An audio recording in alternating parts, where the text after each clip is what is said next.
So this time we're taking a look at the Marvel Universe Series 3 figure of the Scarlet Spider. Scarlet Spider doesn't come with anything else besides his base, which says Spider-Man and has the number of the figure in this series. Now, I would have preferred that they had the Scarlet Spider on there, but that's okay.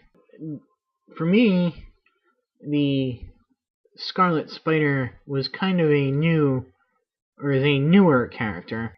I was not familiar with him, as at the time when he came out, I had stopped reading comics, and I did come back into comics at the tail end of Ben Reilly's existence,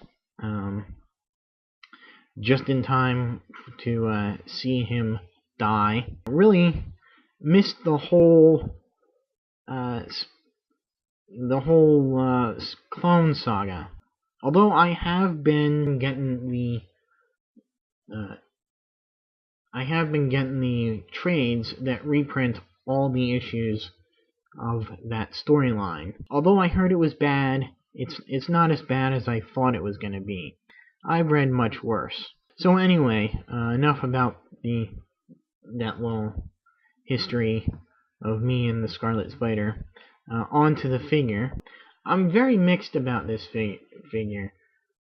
There are some things that I like a lot. I think it's a really neat and funky design.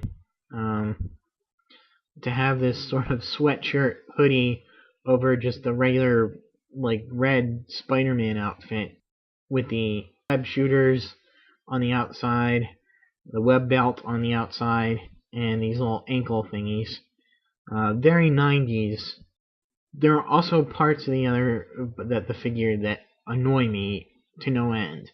We'll get to that later with articulation, but the sculpt is pretty good. For the most part, it does use, I think, some more of the older type Marvel Universe bodies and stuff. It does have the thigh swivel though, so that's neat. First, I want to mention that I like how the eyes are actually sculpted into the head there, so it's not just painted on. I think it makes it look a whole lot better. So for articulation, his head does go left and right, they all do.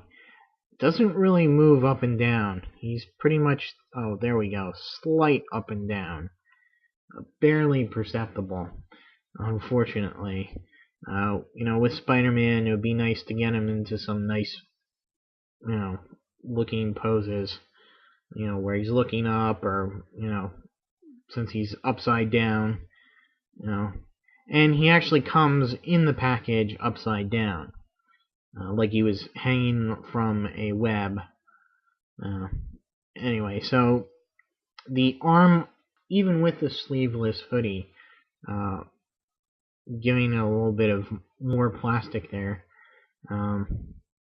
He does go out as well, and rotates at the bicep, bends at the elbow, fairly loose too, and rotates at the wrist. He does have upper torso articulation. It is a little bit hindered by the sleeveless hoodie, but not too much. You still get a fair amount of articulation there. Now, here's where the figure really annoys me, because the legs here, I'll show you what happens when you try and move them. Great. Of course it's not going to happen now. There, that's what happens. So you try and get him into a pose, and by moving his leg out to there, and you're going to pop his leg off. Yeah, and it happens to this leg too. Now, you can get it right in there, back in there again, pretty easily, but, you can't really get some of those really cool Spider-Man poses, and I haven't had that trouble with any of my other Spider-Man figures from the Marvel Universe, so I don't know what happened here. But and like I said, he does have the thigh swivel. Those are a bit loose as well, so his legs can flop around a little bit.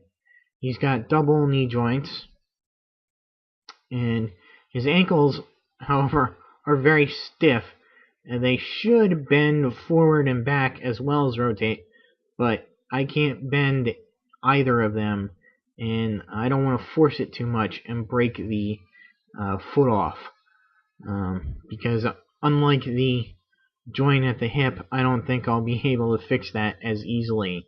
While I do like the sculpt and design of the figure, I find it very, very 90s, and how to say, nostalgic 90s, and especially since I've started reading the adventures of the Scarlet Spider, or the clone, and I've especially come to like this figure because of